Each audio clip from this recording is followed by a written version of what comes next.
tú, Belén, Éfrata, pequeña para estar entre las familias de Judá. Mis queridos hermanos, Belén era tan pequeño. Ni siquiera aparecía en las listas oficiales de las ciudades más importantes. Belén no tenía ejércitos. Belén no tenía riquezas. Belén no tenía fama. Belén no tenía poder político. Pero sin embargo, podemos ver cómo Dios eligió el lugar para hacer nacer al Salvador del mundo. Humanamente hablando, no había razón para que el Mesías naciera allí. Pero esta elección divina nos recuerda, mis queridos hermanos, que Dios no se impresiona con grandezas humanas. Su propósito no depende de recursos humanos, posición social o reconocimiento terrenal, pero Dios lo escogió. Dios siempre ha trabajado con lo pequeño. Si usted debiera elegir el lugar donde nacer, quizás escogeríamos el lugar en las grandes capitales del Perú o del mundo. Y aquí hay algo irónico de parte del Señor. ¿Saben por qué? Porque el creador del universo, el dueño del mundo, Dios eligió Belén, un lugar insignificante, para que Jesús naciera en ese lugar. Y ese es algo maravilloso, como Dios mostró su amor hacia la humanidad. Eligió el más pequeño para que naciera el Salvador. Por eso podemos ver aquí un principio espiritual, lo que nos dice en 1 Corintios 1:27. Dios siempre ha trabajado con lo pequeño. Mira lo que dice 1 Corintios 1:27. Sino que lo necio del mundo escogió Dios para avergonzar a los sabios. Y lo débil del mundo escogió Dios para avergonzar a lo fuerte. Mira el texto que menciona este versículo, lo necio del mundo. Se refiere a personas o cosas que el mundo considera tontas, simples o sin importancia. Dios las usa para demostrar que su sabiduría es superior a la sabiduría humana. Ejemplos bíblicos vamos a tener de grandes hombres, como Dios les usó a personas insignificantes para su gloria. Por ejemplo, los discípulos eran hombres pescadores, no eran famosos, no tenían la capacidad para liderar, pero Dios los usó para su gloria. Y también el texto dice lo débil del mundo. Y aquí se refiere a personas o situaciones que no tienen fuerza, poder o influencia. Dios las usa para que quede claro que el poder viene de Él, no de la capacidad humana. Y vamos a encontrar también un gran ejemplo. Por ejemplo, David, para que venciera a Goliat. Él era un insignificante, un jovencito sin experiencia. Mientras este hombre, Goliat, hombre experimentado en las batallas, en las guerras, pero Dios usó a este pequeño para derrotarlo. ¿Se da cuenta, mi querida iglesia, que Dios muchas veces usa lo insignificante para mostrar su poder y su gloria? ¿En quién fue confiado David? ¿En sus fuerzas? ¿En su sabiduría? Fue confiado en el Señor. Mientras el otro iba confiado en su experiencia, en su estatura. Pero Dios lo avergonzó, porque David lo derrotó. Y por eso quiero mencionarte algunos ejemplos bíblicos profundos que nos van a dar una reflexión. Por ejemplo, Dios usó a Moisés para ser el libertador del pueblo de Israel, para llevar a la tierra prometida. Y cuando Dios lo llamó a Moisés, ¿qué dijo Moisés? Señor, yo no puedo, porque yo soy tartamudo. Pero qué interesante es cómo Dios lo usó a este Moisés para ser el libertador. Este Moisés sintió que su vida terminó. ¿Por qué? Porque él había vivido mucho tiempo en el palacio de Faraón, pero por una decisión que él tomó de matar a un egipcio, él huyó y vivió en el desierto. Pero en ese desierto Dios lo preparó 40 años para llevarlo y ser el libertador. Dios usó a Moisés. Dios también usó a Gedeón, el menor de su casa. Dice que Gedeón estaba escondiendo trigo por miedo en un lagar para que los madianitas no se la quitaran. Pero el Señor a través de un ángel le dice: varón esforzado y valiente. Mira, aquí vemos algo irónico.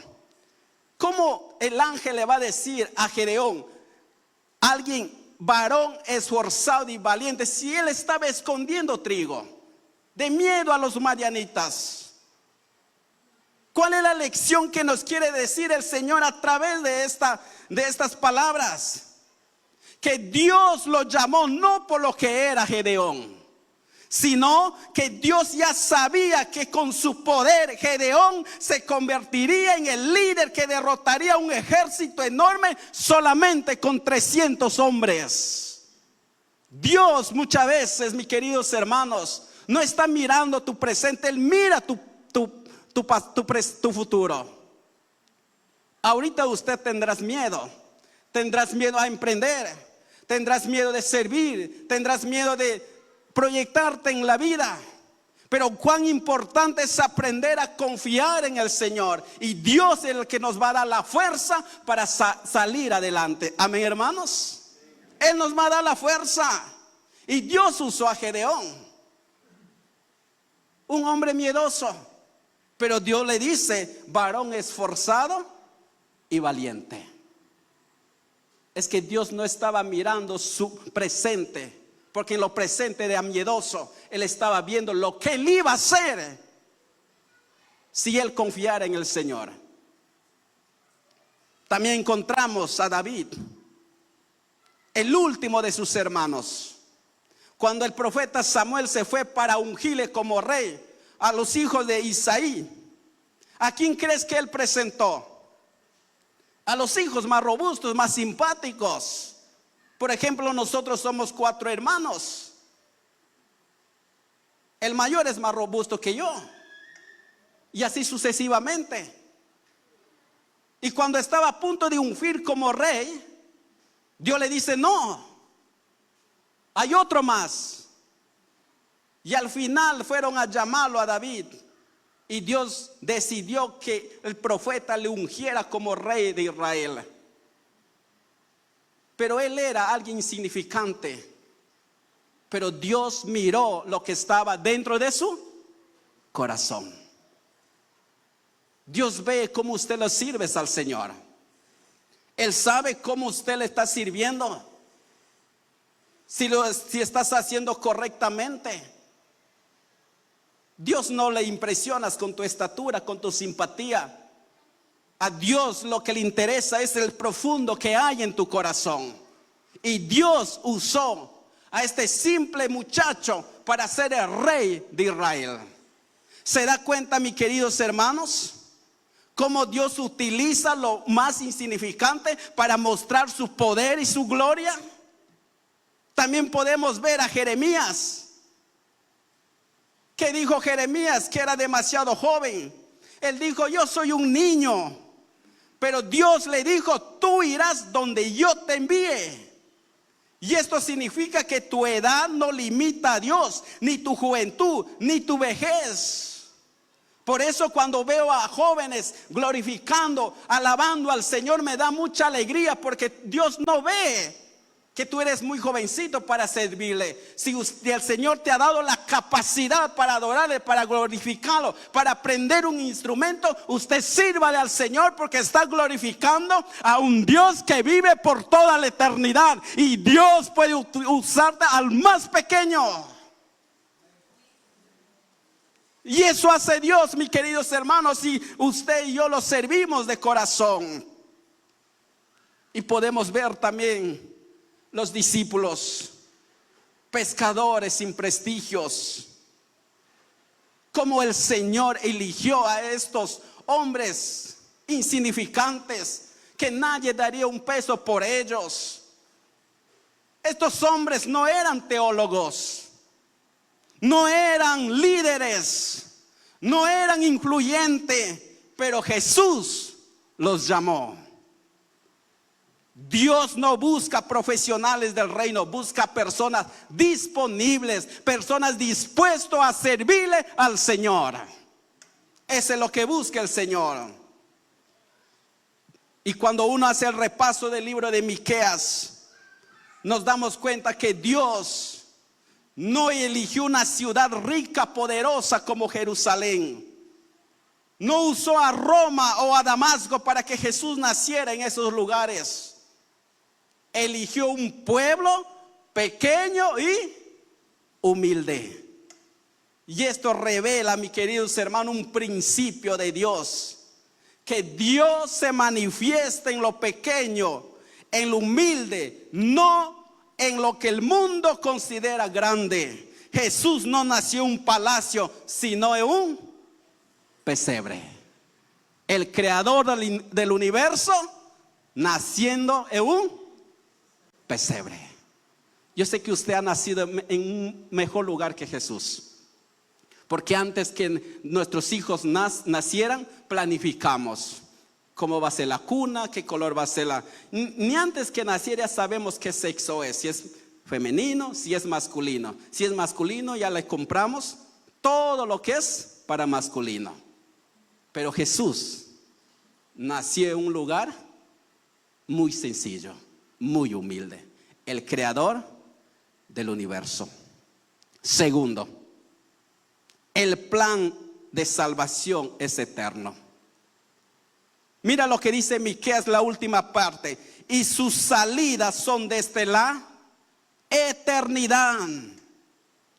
El profeta Miqueas no solo anuncia que el Mesías nacería en Belén, también revela un misterio tan glorioso. El Mesías no comienza en Belén, porque Él existía desde la eternidad.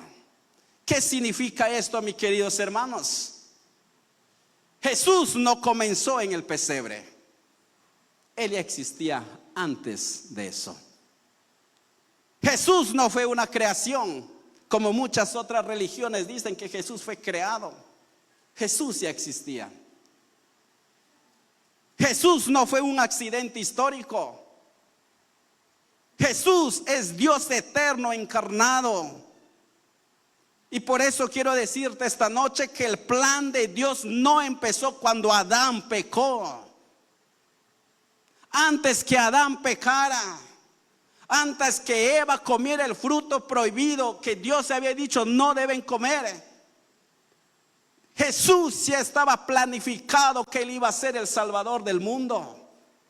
No es que recién dijo Dios, ahora ¿qué hacemos? Pecó Adán, Jesús tienes que ir a morir en la cruz. No, Dios ya sabía, porque Él es eterno. Él ya sabe nuestro pasado, nuestro presente, Él sabe nuestro futuro. Él sabe todo.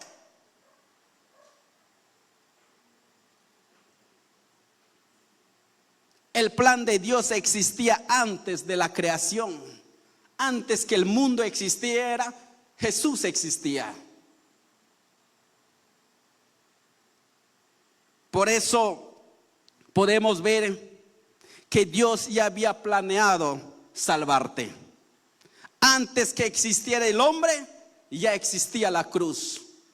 Antes de que existiera el pecado, ya existía la gracia. Antes que tú nacieras, Dios ya te había amado. Mi querida iglesia, no es una casualidad que tú estás en este lugar. Dios ya lo sabía.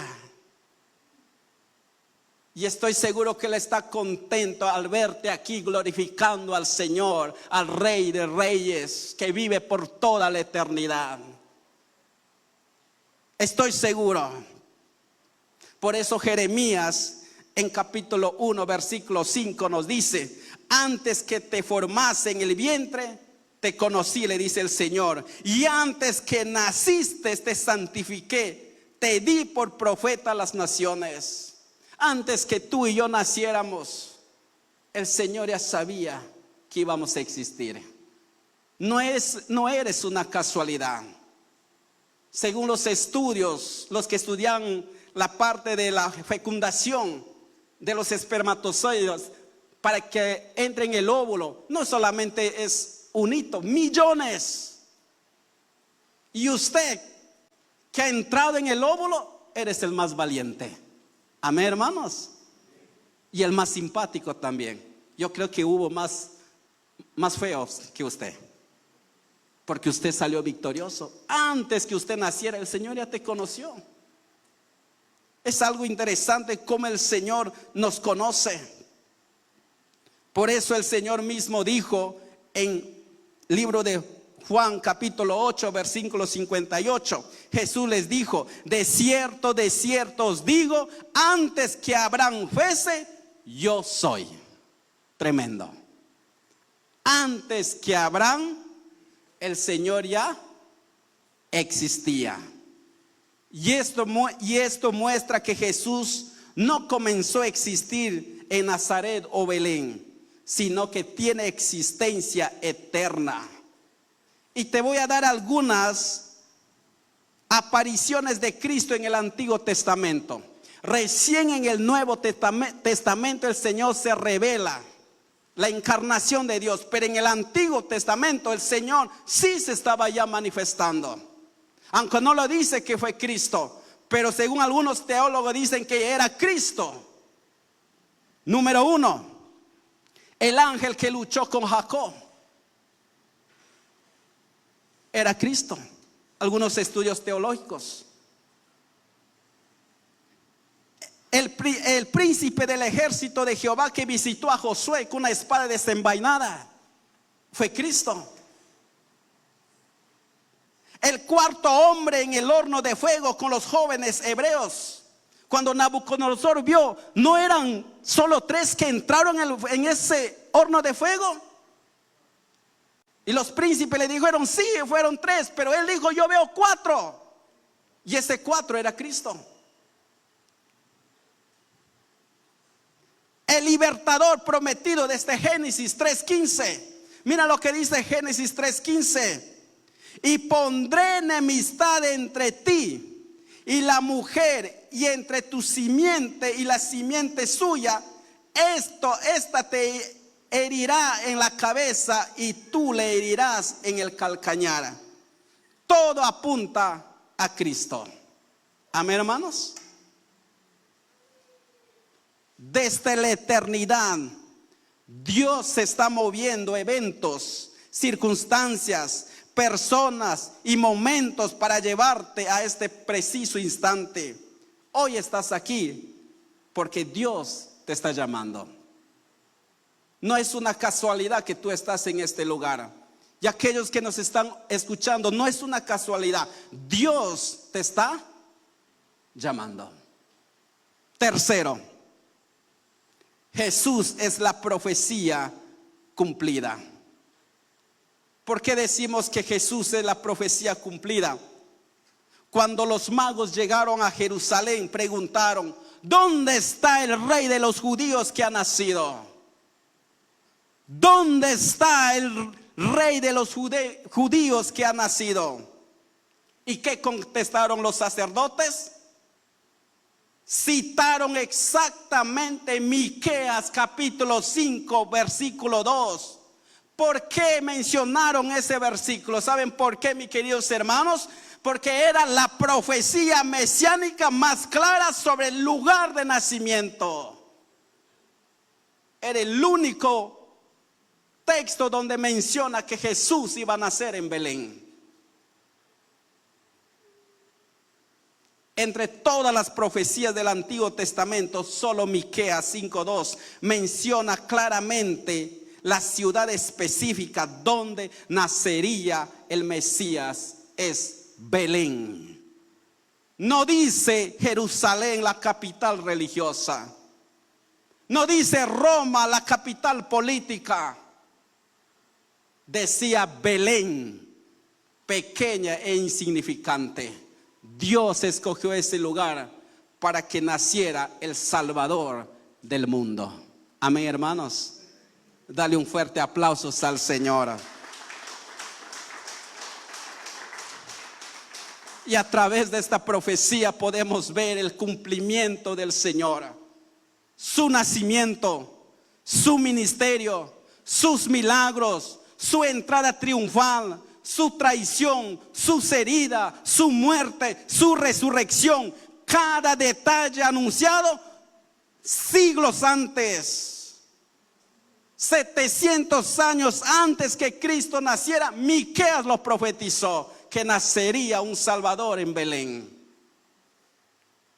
Hoy te pregunto esta noche, ¿qué líder religioso en la historia ha anunciado su nacimiento? ¿Qué líder religioso conoce su misión, su muerte, su resurrección? ¿Qué líder ha sido profetizado con 700 años antes que naciera? Ninguno. Solamente Cristo ha sido profetizado con 700 años antes que Él naciera.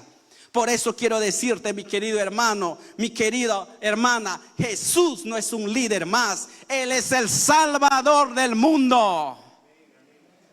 No es cualquier persona. Él es el Salvador del mundo, que vino a cambiar y transformar a las personas, a perdonar sus pecados, a darles una nueva vida. Solamente es Jesucristo. Y cuando uno hace un repaso de todo lo que venía cumpliéndose, vemos la precisión del nacimiento de Jesús. Mira, Dios movió a un emperador romano para que se cumpliese todo lo dicho en Miqueas. Movió a César Augusto. Hubo un censo imperial, porque a causa de este censo, José y María tuvieron que viajar desde Nazaret hasta Belén, porque José era descendiente de David y cada familia debiera inscribirse en su ciudad de origen. Mira, Dios movió a un emperador, a un censo imperial, movió a José y a María, movió a los pastores, movió a los magos del oriente, todo para cumplir su palabra. Amén, hermanos. Todo para cumplir su palabra. Si Dios movió naciones enteras para traer al Salvador, también puede mover todo el cielo y toda la tierra para alcanzarte a ti. Qué maravilloso. Cuarto punto. Dios sigue usando personas comunes hoy también. Usted dirá, ¿tú crees que Dios me puede usar?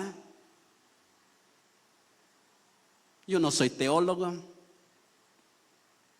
no soy un gran estudioso. ¿Qué piensas usted? ¿Tú crees que Dios te puede usar? Claro que sí. Dios te puede usar. ¿Saben por qué, mis queridos hermanos? Porque así como Dios escogió, Belén era pequeña, pero fue escogida, tú también puedes sentirte quizás muchas veces como Belén.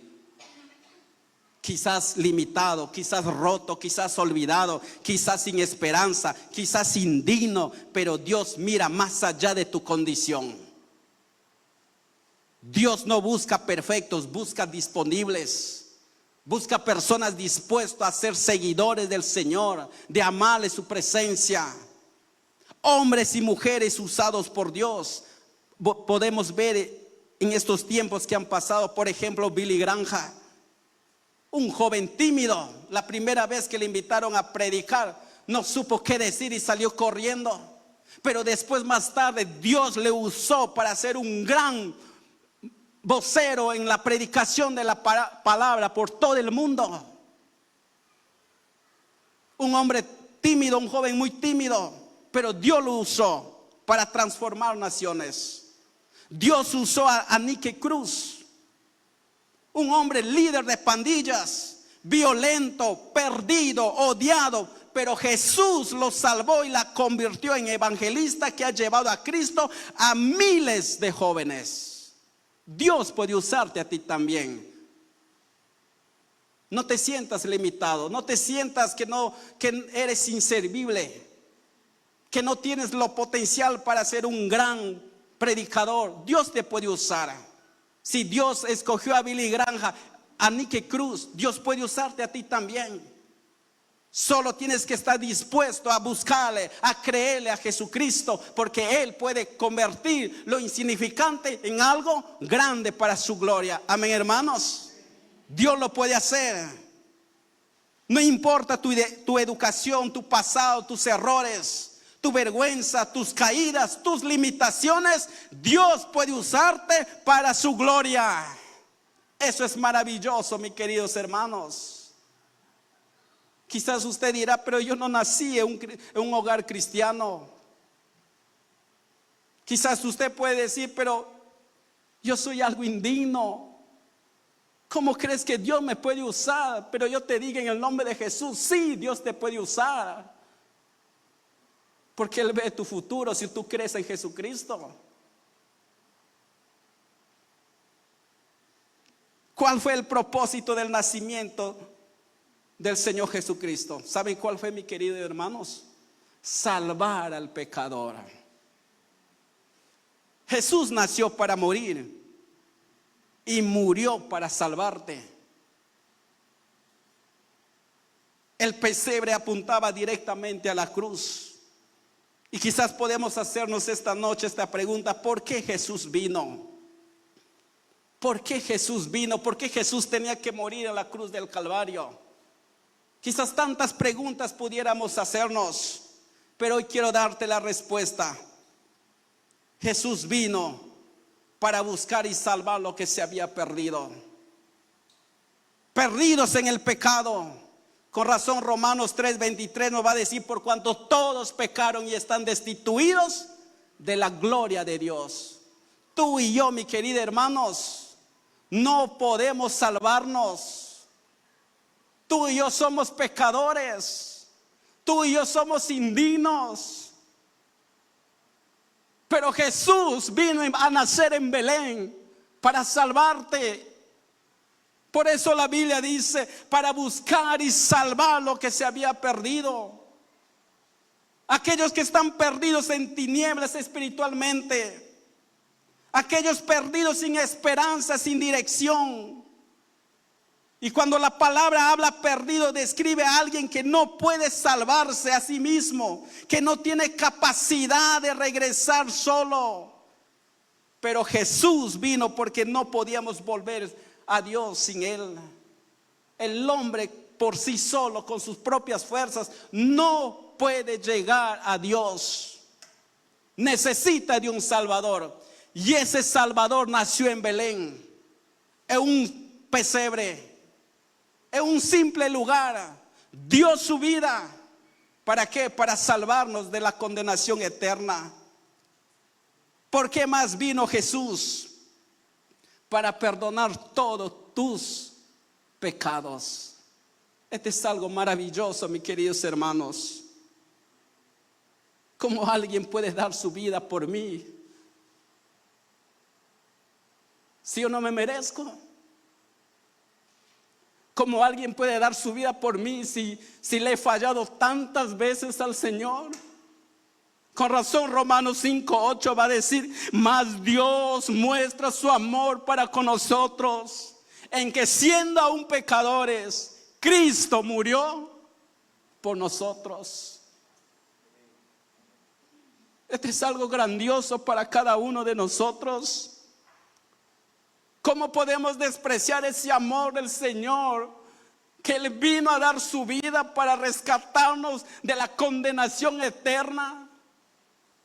A veces, muchas veces, con nuestras actitudes, Le seguimos pisoteando al Señor. Le seguimos mancillando su nombre. Pero cuán importante es entender el amor de Dios hacia la humanidad. Por eso Romanos 5:8 dice: más Dios muestra su amor para con nosotros, en que siendo aún pecadores, Cristo murió por nosotros. ¿Por qué más vino el Señor? Vino para destruir las obras del diablo.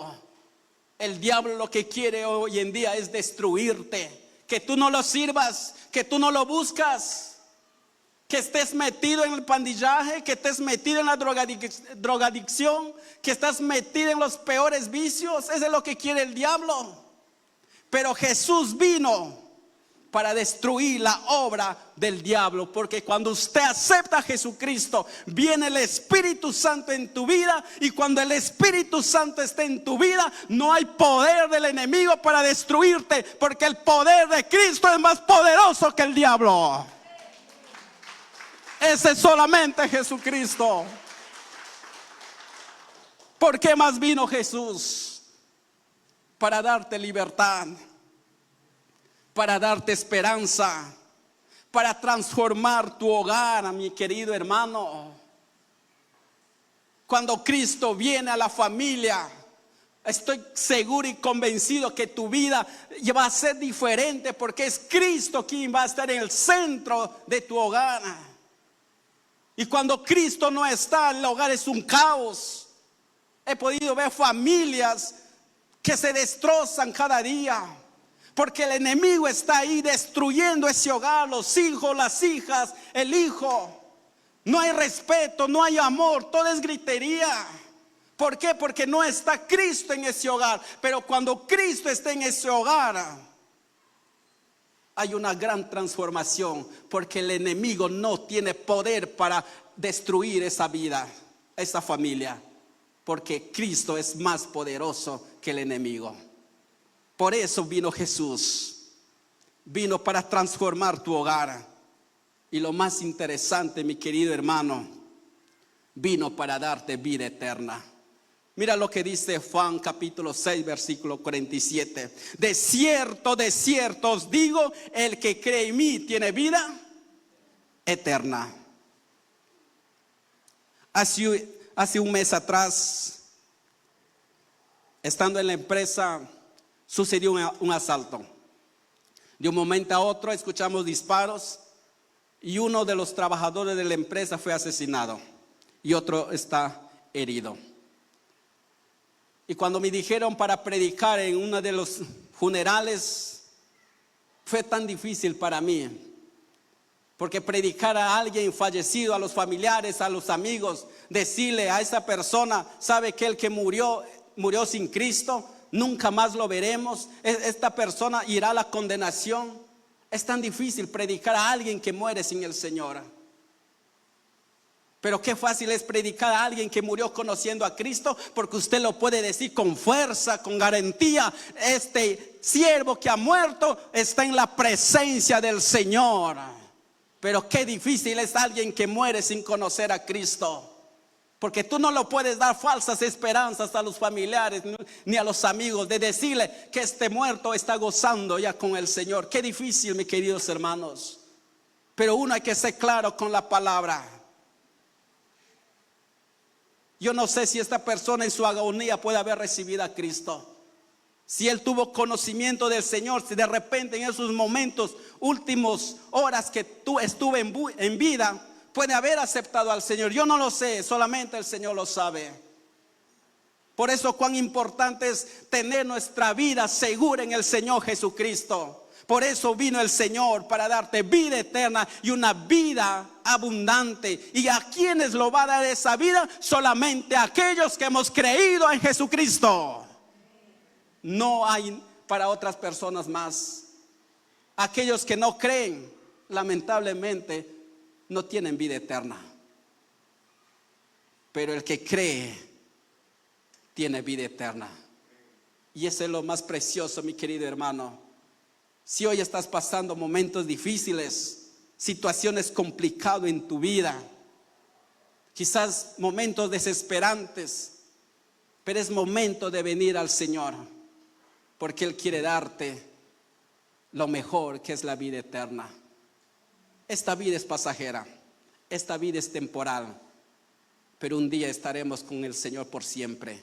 Y Él no ofrece una vida de 100, ni 200, ni 1000 años. Él ofrece una vida eterna, estar por siempre con el Señor. Por eso esta noche usted debe glorificar al Señor.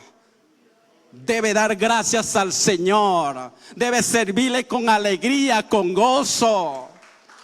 ¿Por qué, mi querido hermano? Porque tiene a Jesús en su corazón. Tiene la vida eterna, el regalo más grande que ningún hombre puede ofrecerte. Solamente Jesucristo.